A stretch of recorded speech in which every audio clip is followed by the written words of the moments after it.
नमस्कार, हामी देखापट्टि विशेषमा छौं। देखापट्टि विशेषमा यहाँलाई स्वागत छ।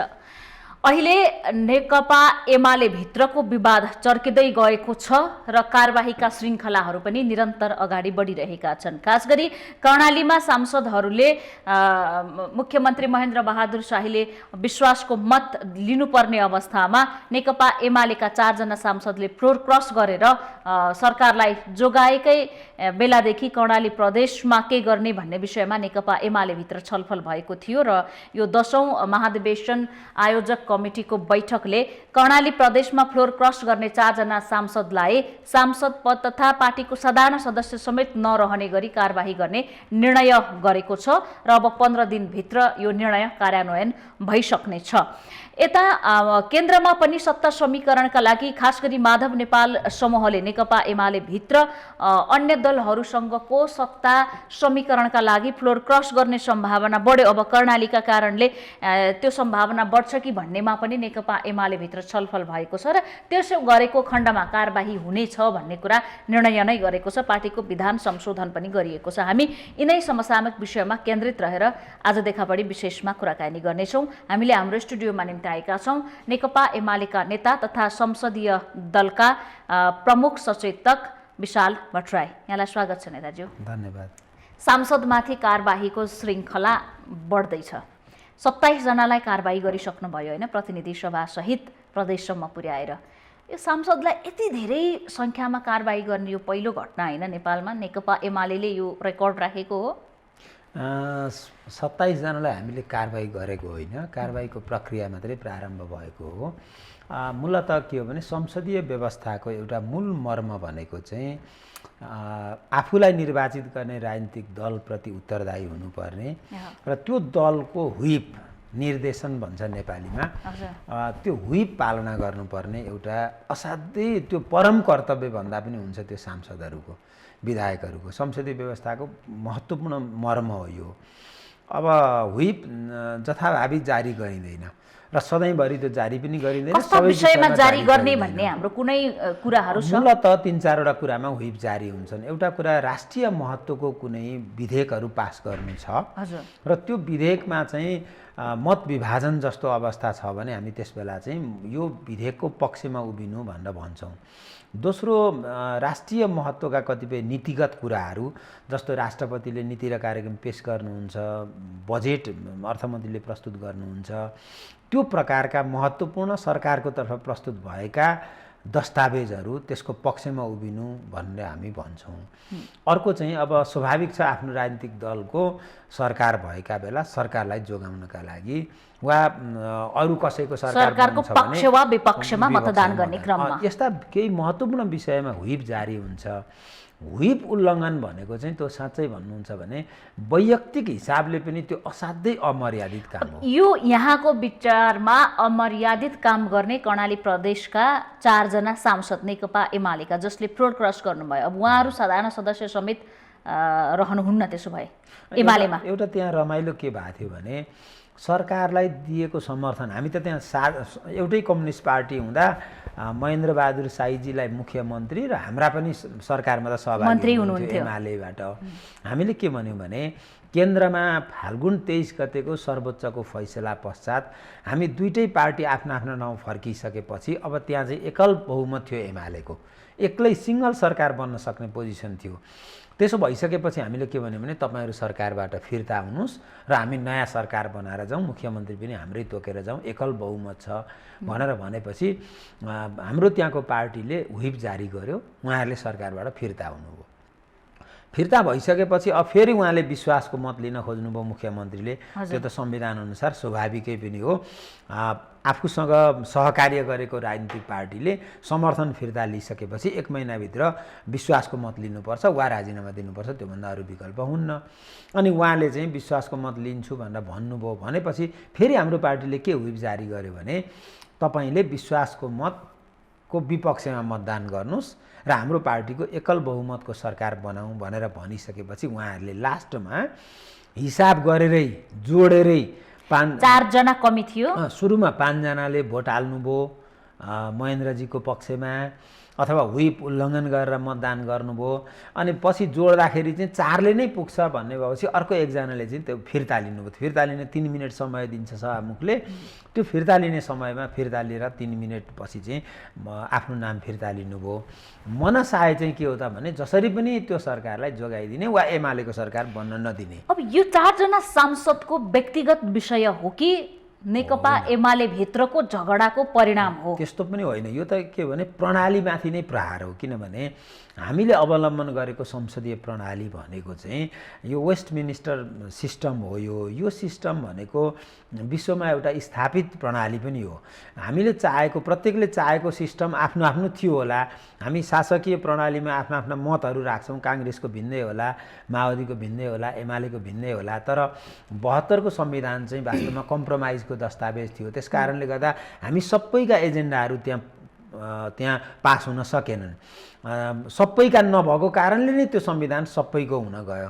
हाम्रा पनि केही छुटे, अर्काका पनि छुटे, अर्काका पनि छुटे भनेपछि त्यसलाई हामीले सबैको मान्यौँ। किनभने सबका सब हुनलाई त 2/3 चाहिन्थ्यो। हो, यो सिस्टममाथिको प्रहार मैले किन भनेको भने हामीले त्यो व्यवस्थालाई परिमार्जित संसदीय व्यवस्था भनेका छौँ। हामीले त्यसले नयाँ सुधारिएको पनि भनेका छौँ, सुधारिएको संसदीय प्रणाली भनेर। तर मेरो प्रश्न के थियो भने यो इन्डिभिजुअल विषय हो कि होइन? बिल्कुलै होइन। यो कस्तो हो भन्नुहुन्छ भने खास गरी भन्ने भने नेकपा एमालेलाई अहिले तपाईले देख्नुहुन्छ, आज मात्रै होइन, यो मुलुकमा सधैँभरि एमालेका विरुद्धमा ठुलो शक्ति लाग्छ र प्राय जहिले पनि राजनीतिक ध्रुवीकरण हुँदा एमाले एकातिर अरू एकातिर जस्तो हुन्छ। अनि यो फाल्गुन 23 गतेपछि चाहिँ कस्तो परिस्थिति बन्यो भने अरूहरू त एउटा कित्तामा छँदै नै छन्, हाम्रा विरोधी शक्तिहरू। हामी भित्रको पनि एउटा शक्ति चाहिँ जसरी पनि हिजो अस्ति केपी ओलीलाई आफ्नै पार्टीमा हुँदा पनि नेकपा हुँदै सरकारबाट चाहिँ विस्थापित गर्न प्रयासहरू भएसम्मका सबै तागतहरू उहाँहरूले लगाउनु भयो। त्यसपछि एमाले छुट्टै शक्तिको रूपमा सर्वोच्चले उभ्याइदिइसकेपछि पनि केपी ओलीलाई हटाउन नसक्ने भइसकेपछि अब व्हिपै उल्लङ्घन गरेर अर्कोलाई उकासेर भए पनि यो सरकार ढाल्नुपर्छ। सरकार कमजोर बनाइयो भने अनि हामी बलियो हुन्छौँ। अब के भनौँ, एउटा कुरा भने जस्तो कि उहाँहरूलाई लाग्ला पार्टीभित्रको अन्तरसङ्घर्ष हो यो, यसमा हामी बलियो हुन खोज्यौँ भन्ने लाग्ला। अरूले देख्दाखेरि पनि आफ्नो भूमिका मजबुत बनाउन मात्रै खोज्या होलान् भन्ने लाग्न सक्छ। तर यसको अन्तर्यमा धेरै महत्त्वपूर्ण कुराहरू छन्। खास गरी के हो त भने केपी ओलीले जुन खालको एजेन्डाहरूका साथ मुलुकलाई विकास र समृद्धिको बाटोमा लान खोज्दै हुनुहुन्छ, वा नेपालको राष्ट्रिय स्वाभिमानलाई जसरी उहाँले उच्च बनाउन खोज्नु भएको छ, नेपालको गुमेको जमिन फिर्ता गर्नेदेखि लिएर पारवन र व्यापार सन्धि चीनसँग गरेर हाम्रो भूपरिवेष्टित अवस्थालाई यो दाबी केपी ओली र केपी ओली निकट नेताहरूको दाबी सदाबहारको यो कुरा हो। यो दर्शक यसमा जानकार पनि हुनुहुन्छ। तर एउटा कुरा के भने पार्टीभित्रै ओलीले आफ्नो लोकप्रियता बढाउन सकिराख्नु भएको छैन। एउटा पङ्क्ति एमालेलाई साथ दिनुभन्दा माओवादीलाई साथ दिन खुसी हुँदैछ, एमालेको सरकार टिकाउनुभन्दा कङ्ग्रेसको सरकार भयो भने पनि मतदान गर्छु भन्ने अवस्थामा पुगिसकेको छ। यो वैमनस्यता बढ्दै गइराखेको अवस्थामा पार्टीभित्र नमिलाएर बाहिर धेरै लोकप्रियता छ भनेर दाबी गर्न मिल्छ त? एउटा कुरो कस्तो हुन्छ भने राजनीतिमा सबै मान्छेको मन जित्न सकिँदैन। यो सबै होइन, वर्गीय लडाइँ हो यो। त्यसो भएको हुनाले चाहिँ यहाँ सबै मान्छे मित्र पनि हुँदैनन् र सबै शत्रु पनि हुँदैनन्। यो चाहिँ के हो भने चाहिँ अल्पकालीन रूपमा कहिलेकाहीँ कोही साथी हुन्छन्, कोही टाढिन्छन्। यो जारी नै रहन्छ। नेपालको इतिहासमा हेऱ्यो भने धेरै देखिन्छ, अन्त पनि देखिन्छ।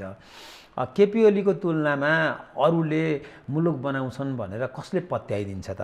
आफ्ना पार्टीका कार्यकर्ताले मेरो पार्टीको नेता भइदिए हुन्थ्यो भन्ने भित्रैदेखिको उत्कट चाहना राख्नु एउटा कुरा हो। तर मुलुकले पत्याइदिने सन्दर्भमा भन्ने हो भने समकालीन नेताहरूमा अरू कसैले योभन्दा राम्रो काम गर्छन् भन्ने बिल्कुलै छँदै नै छैन। आम मान्छेमा पनि छैन, कसैमा पनि छैन यो कुरो। खाइ जबरजस्ती के भने आफ्नोलाई बनाउन खोज्ने एउटा कुरा र आफू बन्न खोज्ने केही पात्रहरूले प्रयास गर्ने बेग्लै कुरा हो। त यस्तो बेलामा इतिहासमा धेरै महत्त्वपूर्ण कामहरू भए, धेरै चाहिँ मुलुकमा सुधारका कामहरू भए, गौरव गर्न लायक हामीले कामहरू गरेका छौँ।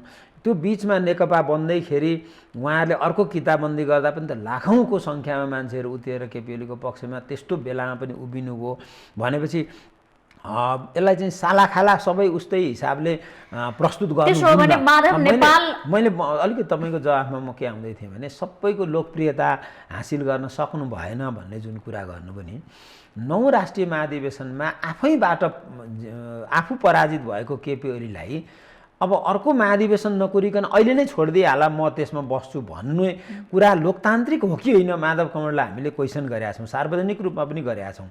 त्यति मात्रै होइन, उहाँ चाहिँ प्रचण्डको सहायतामा अध्यक्ष भएर पेरिस डाँडामा बोर्ड टाँच्दै हिँड्नुभयो। कसको पद माथि भन्दाखेरि केपी ओली, जोसँग उहाँ हिजो हार्नु भएको। कम्तीमा एउटा महाधिवेशन त कुर्नु पर्दो हो नि त उहाँले अध्यक्ष हुनका लागि। त्यति पनि संस्कार नभएपछि कसरी नेता भइन्छ? अनि अहिले के भइरहेछ त भने उहाँकै भुलभुलैयामा परेर मान्छेहरूले, तपाईँहरू हामीसँग ढुक्कले लाग्नु, उहाँ भनेको माधव कमल हो, तपाईँहरू मसँग लाग्दै गर्नुहोस्, हामी चाहिँ राम्रो शक्तिका साथ कि केपी ओलीसँगै मिल्छौँ। सक्दै सकिएन, त्यहाँ प्रभाव जमाउन सकिएन भनेदेखि हामी अलगै शक्ति निर्माण गर्छौँ, वामपन्थी मोर्चा बनाउँछौँ, माओवादीको नाम फेर्न लगाउँछौँ र एउटा अर्कै पार्टी बनाउँछौँ, त्यहाँ मिसिन्छौँ। जसरी पनि म तपाईँहरूलाई एउटा शक्तिमा पुर्याउँछु भनेर जसरी भुलभुलैयामा पारेर देशभरि केही मान्छेहरूलाई उहाँले चाहिँ कोसिस गर्नुभएको छ। यो एक शब्दमा भन्नुपर्दाखेरि अँधार्यो भविष्यतर्फको यात्राभन्दा अरू केही पनि होइन। त्यस आफूले निर्माण गरेको, आफूले हुर्काएले, आफूले बनाएको पार्टी छोडेर अनि अन्तबाट आफ्नो भविष्य खोज्ने कुरा हुनसक्छ त? पार्टीमा बस्ने वातावरण गर्नु पर्यो नि। एक पक्षलाई बोलाउँदै नबोलाई फागुन 23 गते सर्वोच्च अदालतले पूर्ववत अवस्थामा फर्काएपछि सबै नेताज्यूहरू बसेर छलफल गर्नुपर्नेमा 28 गते एकलौटी ढङ्गले सबै पद हटाइदिनु भयो, अध्यक्ष र महासचिव बाहेक। उहाँहरू के भनिराख्नु भएको छ? उहाँहरूको अहिले एकलौटी माग के छ भने 28 गतेको निर्णय खारिज गरौँ, 2075 जेठ 2 गते पुगौँ भन्ने कुरा छ। त्यति गरिदिँदा पार्टी जोगिन्छ भने त्यही 75 सालतिरै फर्के के हुन्छ त? ठ्याक्कै हामी 75मै फर्केको हो। सर्वोच्चले भनिसकेपछि हामीले 75 साल जेठ 2 गते हामीसँग 241 सदस्यीय केन्द्रीय कमिटी थियो।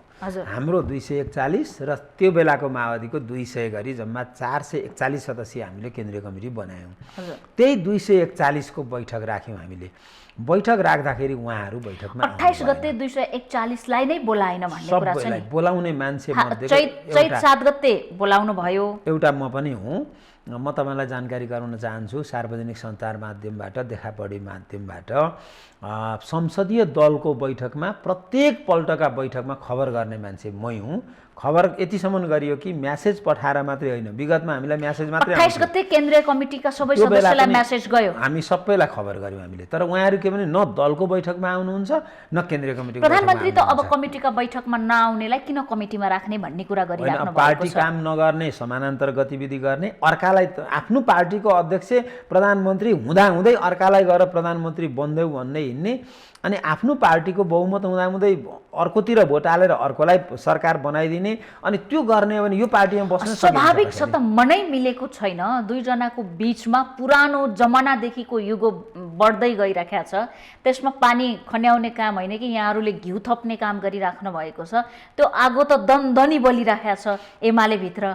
अनि के प्रधानमन्त्री के पार्टी अध्यक्ष? आगो चाहिँ कसरी बल्यो भने नि, फ्याक्टमा तपाईँलाई चाहिँ यथार्थ कुरो मैले बताउनु पर्दाखेरि चाहिँ आफ्ना पालामा नेकपा एमाले 240वटा निर्वाचन क्षेत्रमा चुनाव लड्दा जम्मा 33 सिटमा सीमित भयो। माधव नेपाल पार्टी नेतृत्वमा हुँदाखेरि पार्टी तपाईँको चाहिँ कहिले माओवादीको सहयोगी जस्तो, कहिले चाहिँ काङ्ग्रेसको सहयोगी जस्तो, अनि खुला मञ्चबाट हुङ्कार गरे मान्छेले नेकपा एमाले न पोथी न भाले भनेर भाषण गर्ने ठाउँमा एमालेलाई पुर्याइयो।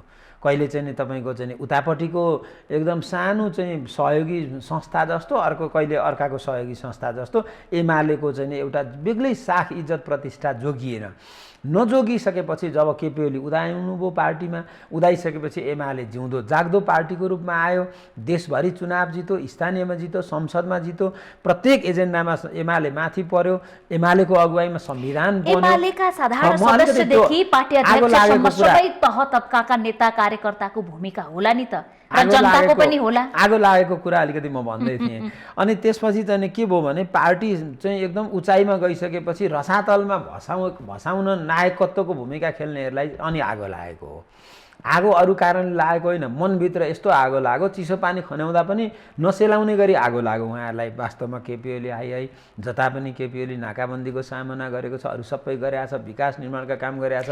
अहिलेको झगडा एमाले भित्रको यो तिक्तता केवल केपी ओलीको लोकप्रियताले मात्रै हो भन्ने हो कि केपी ओलीको व्यवहार पनि जोडिएको छ? एउटा कुरो के भने केपी ओलीले अब मान्छेका कमजोरीहरू छँदै छैनन् म भन्दिनँ, मान्छेका सबैका होलान्, उहाँहरूका पनि होलान्, अरूका पनि होलान्, केपी ओलीका पनि होलान्। तर कुरो के हो भन्नुहुन्छ भने केपी ओलीकै कमजोरीको कारणले उहाँहरू बाहिरिनु पर्ने अवस्था बिल्कुलै होइन। किनभने नेकपा हुँदा केपी ओलीलाई विस्थापित गर्न र अरू कसैलाई नेता मान्न जे जति हरकतहरू उहाँहरूले गर्नुभयो त्यसको पश्चाताप बोध गरेर अहिले यो ठाउँमा पुग्नु भएको। किनभने रामकुमारीले बोलेको तपाईँले सुन्नुभएको छ, अरू दुनियाँले सुनेका छन्।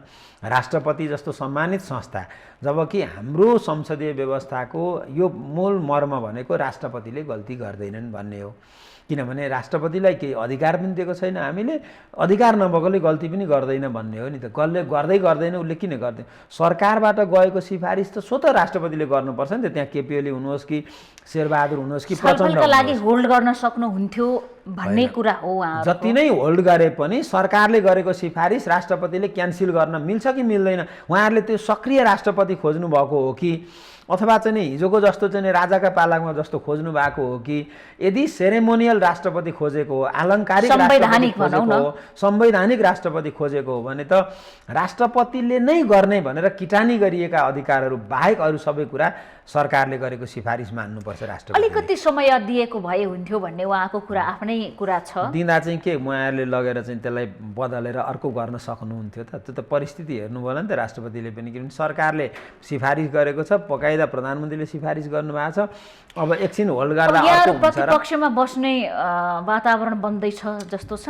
होइन, रमाइलो प्रश्न गर्नुभयो। नेकपा एमाले एउटा यस्तो पार्टी हो 48 सालपछि सबभन्दा धेरै प्रतिपक्षीको दीर्घामा बसेको कुनै पार्टी छ भने त्यो नेकपा एमाले। संसदमा सरकार गठन गर्न मत ल्याउन सकेन जनताबाट भने त बस्ने प्रतिपक्षमै हो नि। यस्तो हो, त्यो त के भने कसैको पनि बहुमत नहुँदा हामीले अनेक चलखेल गर्दा सरकारमा पनि बस्न सकिन्थ्यो होला। तर के भने आफ्नो मूल्य मान्यता छोडेर केवल सरकार, केवल सत्ता मात्रै अन्तिम सत्य हो भन्ने भ्रम नेकपा एमालेलाई छैन। त्यसकारण हामी त प्रतिपक्षमा बसेर पनि जनमत निर्माण गरेर फेरि चुनाव जितेका छौँ। अहिलेको ठ्याक्कै अवस्था के हो भन्नुहुन्छ भने हाम्रो कसैको पनि बहुमत रहेन। 74 सालको निर्वाचनको मतादेश त्यही नै हो। हामीले त जोडजाड गरेका थियौँ, त्यो भत्कियो।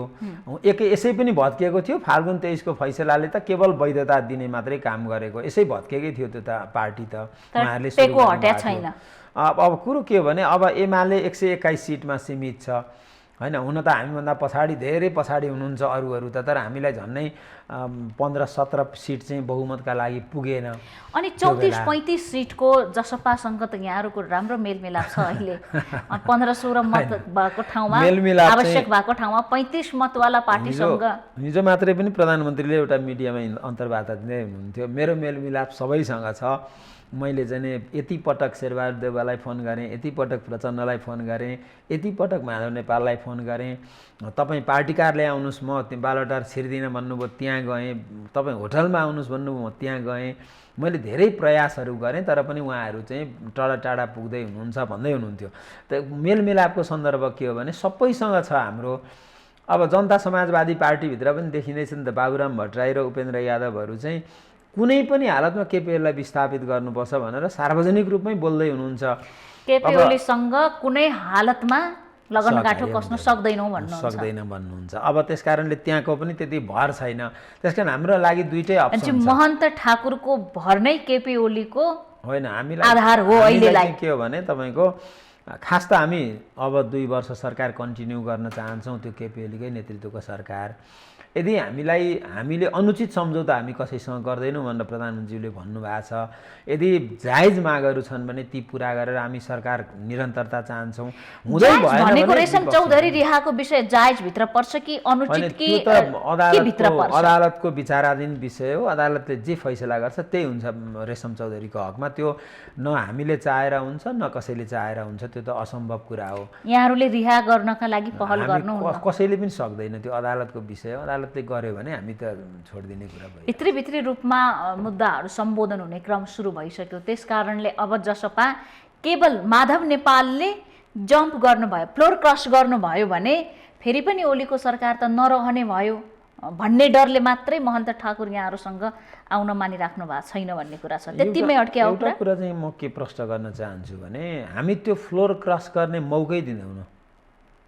भनेको के हो भन्दाखेरि हाम्रो चाहिँ नि अरू पार्टीसँगको एउटा सम्मानजनक सम्झौतामा आधारित भएर हामीले सरकार कन्टिन्यू गर्ने भयौँ भने मौकै दिँदैनौँ भन्ने सांसदको हात समातेर का मत हाल्ने भनेर थिच्नुहुन्छ कि बटन के गर्नुहुन्छ? इलेक्ट्रोनिक मतदान हुन्छ हैन? दुईटा प्रयास हुन्छ हाम्रो। एउटा कुरा सहमतिका लागि प्रधानमन्त्रीले धेरै पहल गर्नुभयो, अझै पहल गर्छौँ हो धेरै पहल गर्नुभयो। अब भन्नुहोस् न तपाईँ, एउटा कुरा म तपाईँलाई बताउँछु, प्रधानमन्त्री आज जहाँ बस्नुहुन्छ त्यो प्रधानमन्त्रीको निजी घर होइन नि, त्यो सरकारी निवास हो प्रधानमन्त्रीको। र त्यो प्रधानमन्त्री को छ भन्दाखेरि हाम्रो पार्टीले पठाएको केपी शर्मा ओली प्रधानमन्त्री हुनुहुन्छ।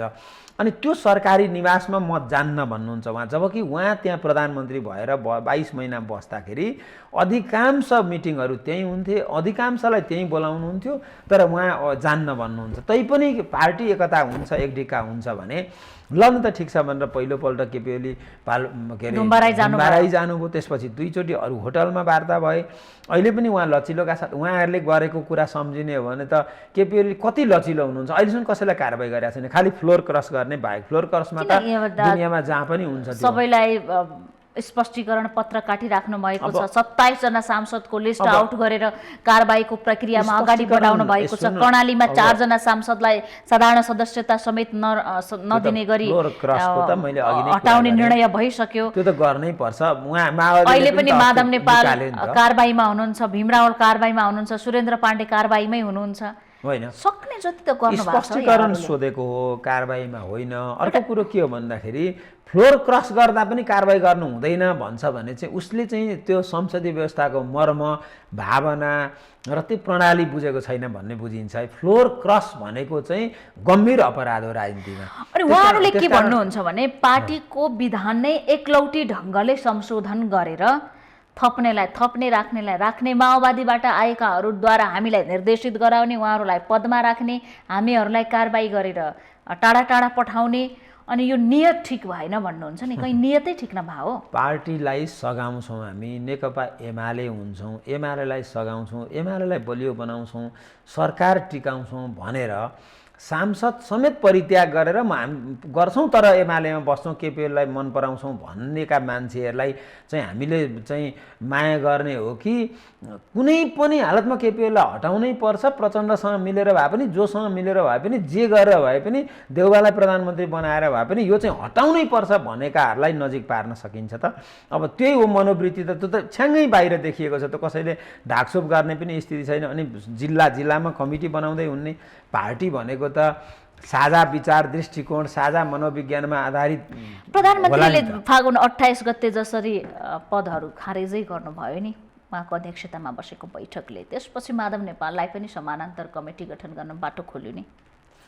त्योभन्दा अगाडि उहाँहरू चुपचाप हुनुहुन्थ्यो र त्यो बैठकभन्दा अगाडिका उहाँहरूका गतिविधि त हामीलाई सबै थाहा छ। एकपटक विदाई मिटिङको लागि पेरिस डाँडासम्म जानुभएको थियो। त्योभन्दा धेरै तपाईँलाई म बताउँछु। यो नेकपा हुँदाको होइन, नहुँदा पनि तपाईँलाई म बताउँछु। झन्नै त पुरानो रिस रहेछ, पुरानो रिसमा अड्केर दुईजनाले किन राष्ट्रिय राजनीतिमा पुरानो छँदै थिएन त म दाबी गर्दिनँ, पुरानो पनि थियो होला उहाँहरूलाई। तर मैले चाहिँ जानेको के हो भने 7औं 8औं राष्ट्रिय महाधिवेशनमा आफू पराजित भइसकेपछि केपी ओलीले पुरापुर त्यो नेतृत्वलाई सघाउनु र बिचमा तिमीहरूले मलाई छोडिदिए कहिले भन्नु भएन। अर्को 9मा आएपछि उहाँ लोकतान्त्रिक विधि परम्परा अनुसार चुनाव लडेर अध्यक्ष हुनुभयो।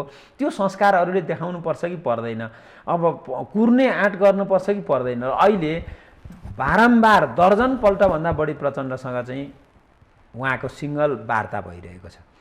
कहीँ दलीय व्यवस्थामा, मल्टी पार्टी सिस्टममा एक पार्टीका अध्यक्षले अर्को पार्टीलाई वा एक पार्टीका नेताले अर्को पार्टीलाई भेट्नै नहुने हो।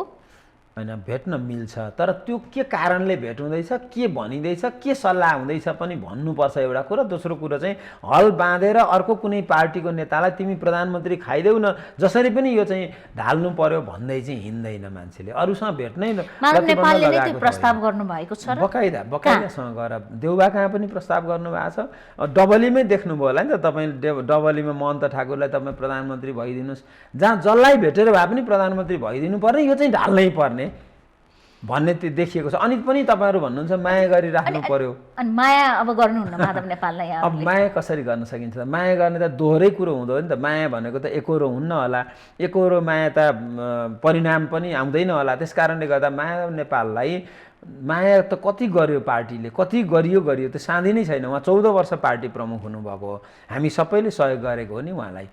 तर अब उहाँले तदनुरूपको व्यवहार गरेर लोकतान्त्रिक एमालेका सबै तहका अधिवेशन हुन्छन्, उहाँका सबै मान्छे त्यहाँ प्रतिस्पर्धा गर्न आए भइगयो नि त। अब हामीले मङ्सिरमा गर्ने भनेकै छौँ त, त्यहाँसम्म पनि धैर्यता छैन। खैर मङ्सिरमा त त्यो अधिवेशन होला, पार्टीको कुरा भयो। अहिले देशको कुरा गरिहालौँ अलिकति। यहाँ संसदीय दलको प्रमुख सचेतक हुनुहुन्छ। कोरोना यस्तो भयावह अवस्थामा नेपाल भित्रिसक्यो कि मानिसहरू छटपटाउन थालिसके। के छ यहाँहरूको पार्टीको नेतृत्वमा त सरकार छ, खालि माधव नेपाल, प्रचण्ड, शेरबहादुर महन्त, ठाकुर, उपेन्द्र यादवले के गर्दै हुनुहुन्छ भन्ने कुरामा ध्यान छ कि अब जनताले अक्सिजन नपाएर मर्न पर्ने दिन नआओस् भन्नेतर्फ उन्मुख हुनुहुन्छ? एकदमै सही प्रश्न गर्नुभयो। हिजो मात्रै पनि हाम्रो पार्टीको केन्द्रीय कमिटीको बैठक कोरोनालाई मात्रै केन्द्रबिन्दु बनाएर बस्यो र त्यो बैठकले खास गरी भने सरकारलाई एउटा कडा निर्देशन के गरेको छ भने कोरोना रोकथामका लागि र जनताको जीवन रक्षाका लागि हदैसम्मको प्रयासहरू सरकारले गर्नु पर्यो। आज मन्त्री परिषदको बैठक पनि बसेको छ, अब बैठक पनि छ र अहिले हामीले 2-3टा कुराहरू भनेका छौँ। एउटा कुरो के हो भने डेडिकेटेड हस्पिटलहरू प्रत्येक ठाउँमा निर्माण गर्नुपर्छ भनेर हामीले भनेका छौँ। सँगसँगै के हो भने अक्सिजन लगायतको सबै स्वास्थ्य सामग्रीहरू बेलैमा जो गर्नु पर्यो। भारतका एकदमै दर्दनाक ल्याउँदै छौँ कि पर्यो, कसले पर्ने हो, कसले ल्याउने हो? होइन, नगरेको त होइन। हामी कहाँ के थियो भने पहिला कोरोना स्टार्ट हुनुभन्दा अगाडि हामीले कसैको कोरोना टेस्ट गर्नु पर्यो भने हामीले पहिलोपल्ट चाहिँ हङकङ पुर्याएर टेस्ट गरेका थियौँ। अहिले देशका 80भन्दा बढी ठाउँहरूमा कोरोनाको टेस्ट हुन्छ, PCR टेस्ट हुन्छ। अस्पतालहरू त्यत्तिकै मात्रामा बनायौँ। हेर्नु, यत्रो महामारीका बिचमा झन्डै 3000को सङ्ख्यामा नेपालीहरूले ज्यान गुमाए कोरोनाबाट। अरू देशहरूको अवस्था एक दिनमै 3000 मरिरहेछन्। अरू देशको तुलना अरू हुन त जनसङ्ख्या पनि ठुलो छ तर मात्राका हिसाबले पनि त्यो देखिन्छ। त्यस कारण कुरो के प्रश्न गरौँ भने सरकारले बाँकीको पछिल्लो अवस्थाबारे बैठकमा छलफल भयो? होइन, हामीले मुख्य गरी सबभन्दा धेरै सङ्क्रमित भएका जिल्लाहरूको बारेमा पनि छलफल गऱ्यौँ। र एउटा के निधो गरेका छौँ भने 15 गतेबाट चाहिँ दुर्गम पहाडी जिल्लाहरूमा 200भन्दा बढी सङ्क्रमित भएको जिल्लालाई अब हामी लकडाउनमा लान्छौँ र सहर बजारहरू र अलिकति अब यो ठुला भनौँ न तराई लगायतका ठुला ठाउँहरू जनघनत्व बढी भएको ठाउँमा चाहिँ हामी 500भन्दा बढी सङ्क्रमण हुने बित्तिकै लकडाउनमा जाने र सबै स्कुल कलेजहरू बन्द गर्ने। किनभने अरू देशहरूमा भयावह अवस्था हामी देखिरहेका छौँ। अरू देशको कुरा छोडौँ, जोसँग हाम्रो खुला सिमाना छ भारत, जहाँ हाम्रो 40-50 लाख जनसङ्ख्या पनि आवत जावतको क्रममा हुन्छ। दुवै देश, दुवै पक्षबाट हेर्ने हो भने खुला सिमाना छ। कमसेकम त्यो सिमानालाई व्यवस्थित गर्ने, सिल गर्ने भन्ने विषयमा पनि जनताको निकै चासो छ। हवाई मार्गबाट भन्दा स्थल मार्गबाट आउनेमा सङ्ख्या धेरै भएका कारणले कोरोना सङ्क्रमित पनि धेरै आउने कुरा छ नि, यो ठुलो समस्या छ। हो, एउटा कुरो के भने अघिल्लोपल्ट पनि सरकारले त्यसमा धेरै ध्यान दियो। त्यसो भएर नेपालीहरू आउने, सिमानामा बस्ने, यता पस्न नदिँदा गुनासो गर्ने त्यो निकै ठुलो असन्तुष्टि पनि त्यो बेला देखिएको थियो र हाम्रा विरोधीहरूले त्यसलाई क्यास गरेर अलिकति व्यापक चाहिँ एउटा भाइरल बनाउने प्रयासहरू पनि भएका थिए। अब अहिले पनि सरकारले त्यो गर्न थाल्दा होसियारीहरू त अपनाउनै पर्छ। तर हाम्रो बाध्यता के भने सिमाना खुल्ला छ, हाम्रो पोस्टहरू जहाँ छ सरकारी पोस्ट त्यो बाडा र सडक जोडिएको ठाउँबाट मात्रै नभएर दायाँ बायाँबाट पनि मान्छेहरू छिर्ने कारणले केही समस्याहरू त छ। तर पनि सकेसम्म रोकथामका सबै उपायहरू अपनाउने कुरामा जस्तो कि अब लकडाउन गर्ने कुरा त स्वाभाविक सङ्ख्या बढ्ने बित्तिकै, सङ्क्रमित बढ्ने बित्तिकै लकडाउन होला। जनताले त भएको पैसा यो विगतकै लकडाउनमा खाइसकेका छन् होइन? जनताले के खाने हुन् त? सरकारले केही जोहो गरिदिन्छ? होइन अब सरकारले त्यो बेला पनि राहतको लागि स्थानीय सरकारलाई बजेट पनि दियो, काम पनि गर्नु लगाएर धेरै हदसम्म स्थानीयले गर्यो पनि त्यो।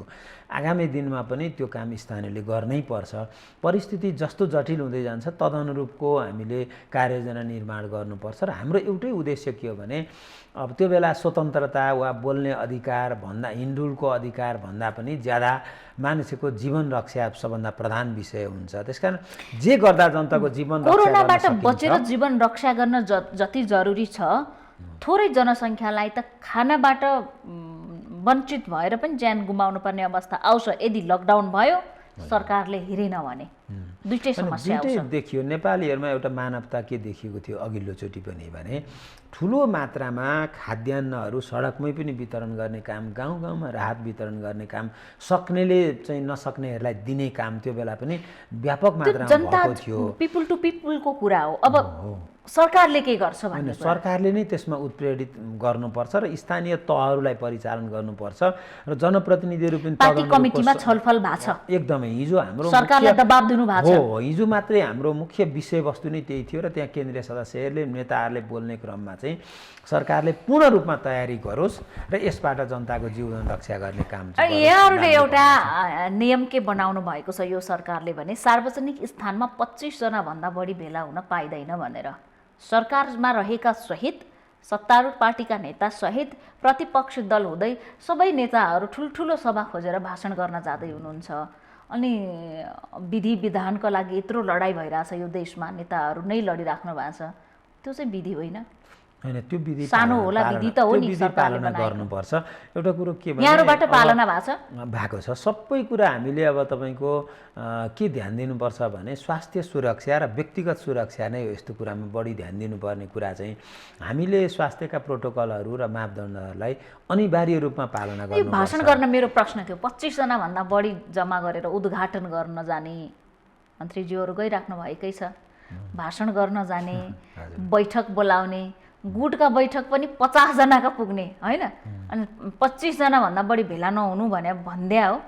अनि हामीले चाहिँ गुटको भेला धेरै गर्न छोडेको। अब अहिले त्यो जरुरी पनि छैन, गरेका पनि छैनौँ। के हो त बालुवाटारमा हिजोको पार्टीको बैठक हो केन्द्रीय कमिटीको, त्यसलाई गुट भन्न मिल्दैन। तपाईँ जस्तो सञ्चार अनि मैले त्यसलाई गुट भनेन। अर्को पक्षको आरोप त गुटको भेला यो त पार्टीको वैधानिकता नै दिन्नौ भन्नुहुन्छ नि उहाँहरूले। मैले जोड दिए मात्रै हो। त्यसो हुँदा त भोलि भन्नेले देशै नक्कलियो भनिदिनु भने के भन्ने होइन। यो पनि त्यत्तिकै स्थापित सत्य हो। यो त्यो गलत कुरा हो, त्यस्तो भन्नु मिल्दैन। तर एउटा कुरो के भने यदा कहिलेकाहीँ तपाईँले भने जस्तो गर्दै जाँदाखेरि कामका दौरानमा अब जस्तो उद्घाटनमा 25 जना बोलाउने भन्दा कहिलेकाहीँ 2-4 जना बढी हुने त्यो केही देखिएको छ कमजोरीहरू, त्यसलाई सच्याउनु पर्छ। र वास्तवमा हामीले होइन व्यक्ति जोगियो भने त देश जोगिहाल्छ। यही हो मुख्य कुरा, व्यक्तिले नै ध्यान दिनुपर्ने कुरा रहेछ। यो चाहिँ हरेक मान्छेले आफू जोगिन सक्यो भने परिवार जोगियो, समाज जोगियो, समाज जोगिएपछि त मुलुक जोगिहाल्यो नि, मुलुक जोगिएपछि अरूलाई पनि सहयोग पुग्यो। त्यसमा ध्यान दिनै पर्छ हामीले। अब के हुन्छ त पार्टीमै केन्द्रित गर्न खोजे पुनः माधव नेपाल र केपी ओलीका बीचमा मेलमिलाप भन्ने सम्भावना कति छ? सम्भावना छ, मेलमिलापको सम्भावना पनि छ। अब कति छ सम्भावना त होला नै। ठ्याक्कै पर्सेन्टमा म भन्न सक्दिनँ किनभने दुई नेता बीचको छलफल सकारात्मक उन्मुख भयो। सकारात्मक नै भएको छ। तर कुरो के हो भने मुख्य कुरा के रहेछ भने भावना के हो, सोचाइ के हो, दृष्टिकोण के हो भन्ने कुरा निर्णायक रहेछ। अब जसरी पनि केपी ओलीको सरकार चाहिँ ढाल्छु, म बरु गए जान्छु, म नासिन्छु तर अर्कोलाई पनि गर्न दिन्न भन्ने हिसाबले आउनुभयो भने दूरी बढ्छ नै होइन। अब यो हामीले बनाएको पार्टी हो, यो पार्टीमा यहीँ बसेर लडौँ, यहीँ वर्ष सङ्घर्ष गरौँ, कार्यकर्ताहरूको सहानुभूति खोजौँ, जनताको माया खोजौँ भनेर प्रयास गर्नु भने एकैछिनमा मिलिहाल्छ। खास समस्या ठुलो कुरो छैन। को त्यस्तो चाहन्छ कि आफू सकिएर केपी ओली ढले पनि राजी हुन नेता? त्यसका लागि त माधव नेपालले नै अगुवाई गर्नुभएको छ, प्रष्टै छ नि। अब उहाँहरूका अभिव्यक्तिहरूले देखिएको छ। कर्णालीमा फ्लोर क्रस उहाँले नै गर्न लगाउनु भयो, अवश्य पनि अनुमान गर्न सकिन्छ। अझ उहाँले सार्वजनिक रूपमै त्यहाँको फ्लोर क्रस गर्ने सांसदले भन्नुभएको छ माथिको निर्देशनमा गऱ्यौँ भनेर। त्यस कारणले अब फ्लोरै क्रस गराउने तहको उदण्डता देखाउन थाल्नुभयो भने त एक ठाउँ नहुन पनि सकिन्छ। तर एउटा कुरो के भने नहुन सकिन्छ भनेको कारबाही हुन सक्छ कि छोडेर जाने कि छुट्टिने कि के हो? अब कारबाही त व्हिप उल्लङ्घन भयो भने निश्चय पनि कारबाही हुन्छ, त्यसमा कुनै दोस्रो अर्को कुनै बाटै छैन। कस्तो कारबाही हुन्छ? कारबाही त निष्कासनको हुन्छ नि। यदि व्हिप उल्लङ्घन भयो भने त हामी चाहिँ 1 मिनेट पनि उहाँहरू यो पार्टीमा रहन सक्नुहुन्न, त्यो क्लियर कुरा छ। तर दल त्याग गर्नुपर्ने रहेछ पार्टीको सांसद पदबाट पार्टीले हटाउनका लागि दल त्याग गर्नुपर्ने रहेछ। एउटा तपाईँले भनेको बुँदा हो, त्यो संशोधन गर्नुभयो होइन? संशोधन होइन, त्यो त राजनीतिक दल सम्बन्धी ऐन हो, त्यो संसदै बसेको छैन अहिले, कसरी संशोधन हुन्छ? पार्टीको विधान चाहिँ संशोधन गर्नुभयो। पार्टीको विधान होइन, राजनीतिक दल सम्बन्धी ऐन। यहाँको पार्टीको विधान चाहिँ संशोधन भएको छ? विधान पनि संशोधन भएको छैन। हामीले संसदीय दलको विधान चाहिँ हामीले संशोधन किन गर्नु पर्यो भने नेकपाको विधान थियो, एमाले बिउजिएपछि त एमालेको विधान त बनाउनु पर्यो नि, त्यसकारणले बनाएको। त्यो कसैलाई लक्षित गरेर फेरि अब हामी अन्त्यमा पनि छौँ, यही विषय दोहोऱ्याएर प्रश्न पारिदिनुहोस् कि व्हिप जारी भयो भने के हुन्छ नेकपा एमाले भित्र संसदीय दलमा, प्रदेश र केन्द्रमा? व्हिप जारी भयो भने त्यो व्हिप कुनै पनि हालतमा पालना गराउनुपर्छ, गर्नुहुन्छ उहाँहरू। गर्नु भएन भने पार्टीले निष्कासन गर्छ। संसदीय दलबाट कि पार्टीबाट? सबैतिरबाट व्हिप उल्लङ्घन भनेको त अन्तिम अपराध हो, त्योभन्दा अरू गर्ने ठाउँमै केही पनि हुन्न। अघिदेखि त्यो भनिराखेकै छु मैले। त्यस्तो स्थितिमा उहाँहरू यो पार्टीमा, हामी पनि जो कोही भनौँ न व्हिप उल्लङ्घन गर्दा जो कोही रहँदैन। यो महत्त्वपूर्ण समयका लागि धेरै धेरै धन्यवाद। धन्यवाद। हामी देखापट्टि विशेषमा थियौँ। नेकपा एमाले भित्र फ्लोर क्रस गर्ने विषयको चिन्ता बढेको छ। खास गरी माधव नेपाल समूहका कर्णाली प्रदेशका प्रदेश सभा सदस्य 4 जनाले मुख्यमन्त्री महेन्द्र बहादुर शाहीको सरकारले विश्वासको मत लिइरहँदा सरकारको विश्वासको मत ल्याउनका लागि पुग्ने संख्या 4 जनाले, माधव नेपाल समूहका 4 जना प्रदेश सभा सदस्यले फ्लोर क्रस गर्ने क्रम सुरु भएदेखि नै नेकपा एमाले भित्र यो ठुलो बहसको विषय बनेको छ र त्यसपछि 27 जना सांसदहरू कारबाहीको प्रक्रियामा पनि अगाडि बढेका छन्। यो कारबाहीलाई माधव नेपाल समूहले नियतवश गरेको कारबाही भएका कारणले नमान्ने भनेर भनिसकेको अवस्थामा अब प्रतिनिधि सभामा अर्थात् केन्द्रमा सत्ता समीकरणका लागि पनि माधव नेपाल समूहका सांसदहरूले फ्लोर क्रस गर्न सक्छन् कि भन्ने विषयलाई मध्यनजर गरेर प्रधानमन्त्री तथा पार्टी अध्यक्ष केपी शर्मा ओली लगायत बसेको केन्द्रीय कमिटी बैठकले नै निर्णय गरेको छ कि फ्लोर क्रस गर्ने सांसदलाई पार्टीबाट निष्कासन गर्ने, संसदीय दलबाट निष्कासन गर्ने भन्ने विषयमा यसको प्रक्रिया, प्रावधान, दल सम्बन्धी ऐन, संसदीय दलको ऐन, पार्टीको विधान के छ र यो निर्णय कसरी गर्यो र यो कारबाही कसका लागि कसरी हुन्छ, फ्लोर क्रस गर्ने सम्भावना कति छ, नेकपा एमाले भित्रको झगडा मिल्ने सम्भावना कति छ, हामी यिनै विषयमा केन्द्रित रहेर कुराकानी गरिरहेका थियौँ नेकपा एमाले संसदीय दलका प्रमुख सचेतक विशाल भट्टराईसँग। उहाँसँगै देखापट्टि विशेषबाट हामी सबै बिदा चाहन्छौँ। भोलि नयाँ पात्रका साथ उपस्थित हुनेछौँ।